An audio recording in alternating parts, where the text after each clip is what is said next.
Alright, we're back for game 3, and we won the die roll. Let's take a look. And...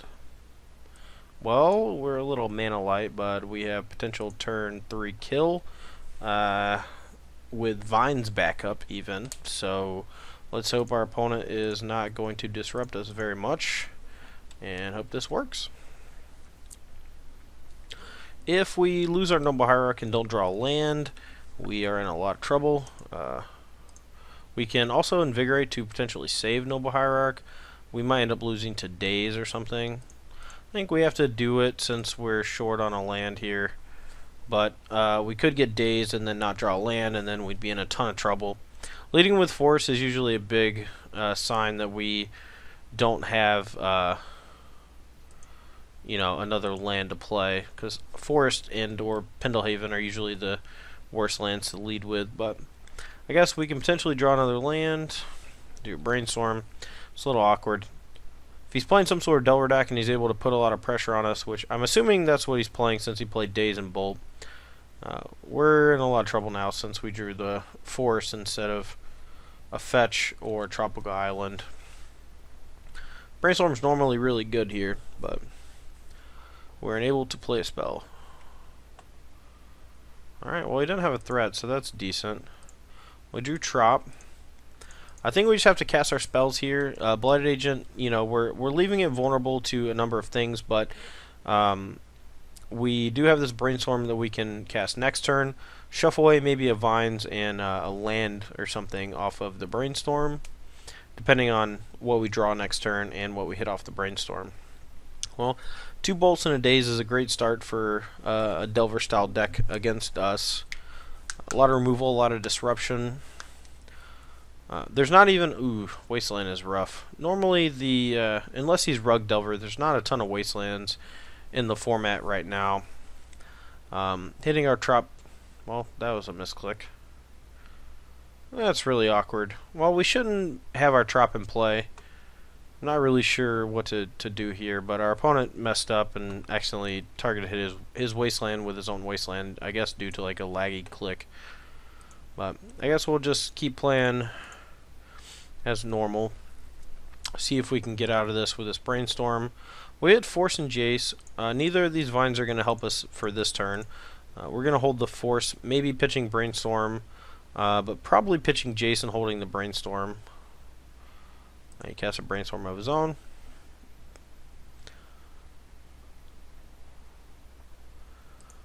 Our draw's not great. So, a lot of you are probably watching now and being like, okay, well this game is mostly irrelevant because our opponent wastelanded and accidentally killed his own thing. But the only thing I really have to say to that is people in real life make, major misplays a lot more than like on Magic Online.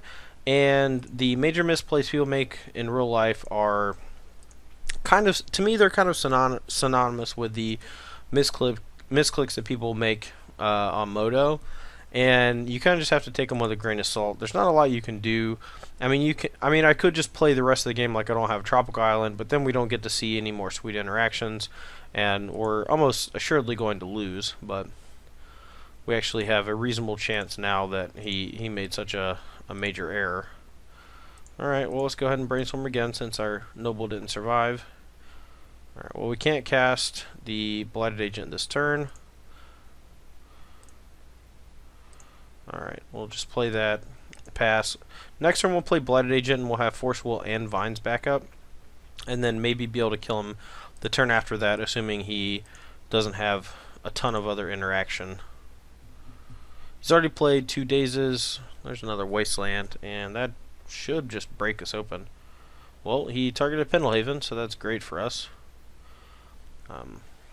Now we're still going to be in trouble to a 3rd Daze, but at least we can cast our spells. Now that's the kind of mistake people might make in real life play as opposed to in Moto. So now we can't... well, we're going to let this Brainstorm resolve, but we're probably going to fight over a Daze from him or a potential Brainstorm or a Lightning Bolt. There's a lot of things that now we basically just have to, since we know the top card is another Vines of the Vast Wood, we basically just have to pray that this force targeting lightning bolt number 3, or just force protecting from his next few plays are good enough. But it's possible that it will not be. He still has 4 cards in hand. He's fetched a few times and brainstormed a couple of times. If we get to untap and protect with double Vines of the Vast Wood, we might be okay, but we are racing a Nimble Mongoose, which can be tough. We'll let Ponder resolve. Try to just counter the things that interact with the board as opposed to the things that dig for interaction. He chose to shuffle. Hopefully he missed. Hopefully he's just kind of flooding out here. Another Delver, or another threat, first Delver. I think we're okay with that. And it's tricky. I really want... So, he didn't play anything to interact with my guy. So I think what I want to do over the next 2 turns is just try to Vines of the Vastwood twice, and hope that Force of Will plus these 2 Vines is good enough. Next turn we could potentially draw a land to let us go, Vines with protection. But I think it's important to just get in while our opponent is tapped out.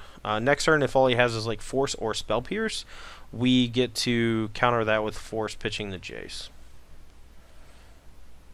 And we may end up winning this game because of our opponent's savage misplay with the Wasteland on turn 2. But alright, Gitaxian Probe off the top. That's basically the same thing as a random card.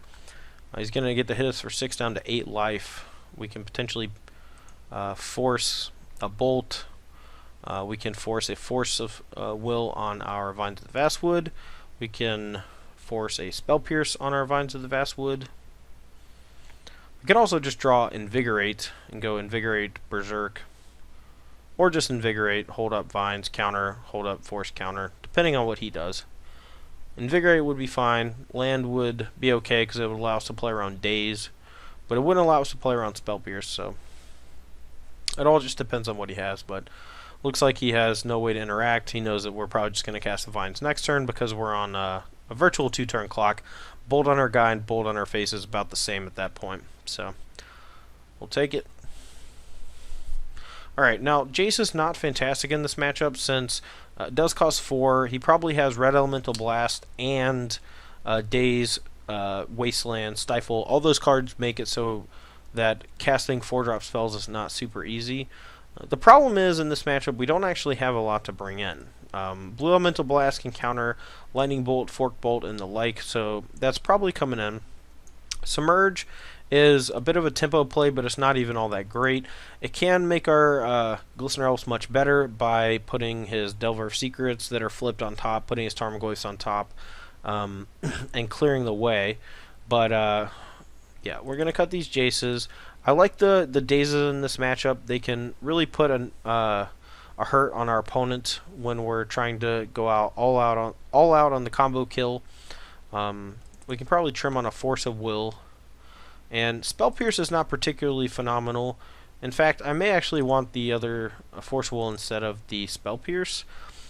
Our mana is going to get so taxed in the early turns of the game with his Dazes, his Stifles, and Wastelands that we can't really rely on Spell Pierce to save us when we need it to. So we're just going to cut those in favor of the free counter spells with Daze. Now we have 2 Blue Blasts to counter his red spells, and the 2 Submerges as ways to buy us some time. They're not great, but they're okay.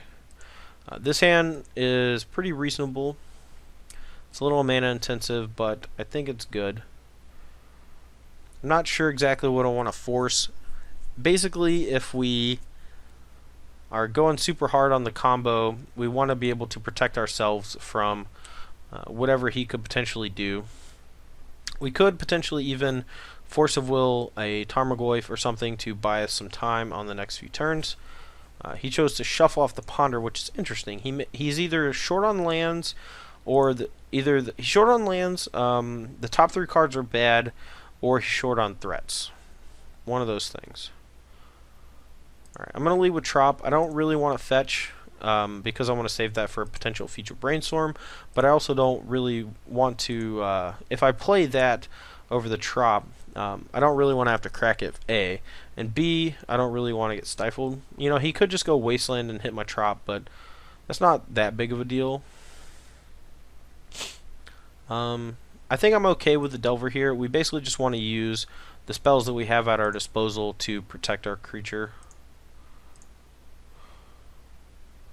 Alright, we're going to play the Ingmoth over the Pendlehaven since we have so many ways to interact with our opponent.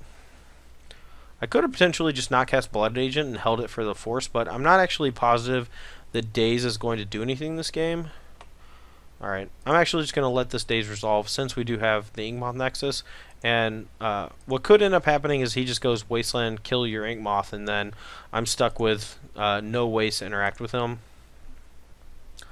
But hopefully that's not the case. I feel like he may have gone Delver Wasteland last turn if that's what he had access to. The Stifle could be troublesome. Alright, well he decides to attack. I think that's good for me.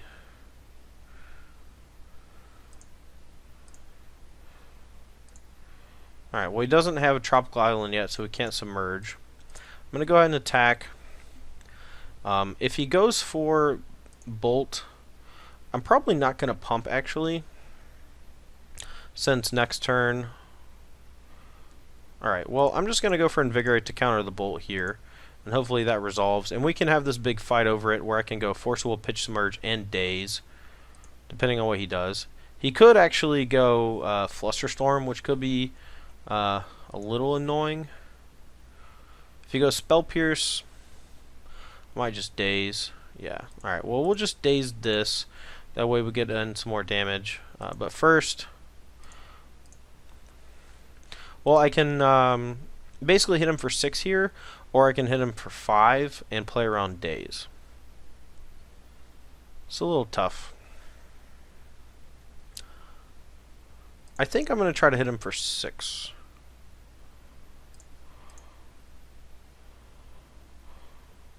But we're doing this now because if we wait, I guess we could Daze first, but yeah, we'll just Daze. Now there's all sorts of plays I can do. Like I could submerge his insect. But now we get to hit him for 6 poison. We're threatening lethal with 2 attacks plus Pendlehaven, so he may actually hold his guy back. That means our submerge could end up being pretty live. But the way it stood, we weren't going to get much value out of Vines of Vastwood. But here, we can just go land go. If he holds back, that would be great.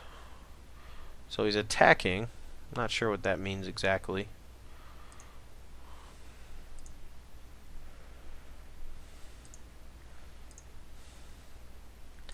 Alright, well.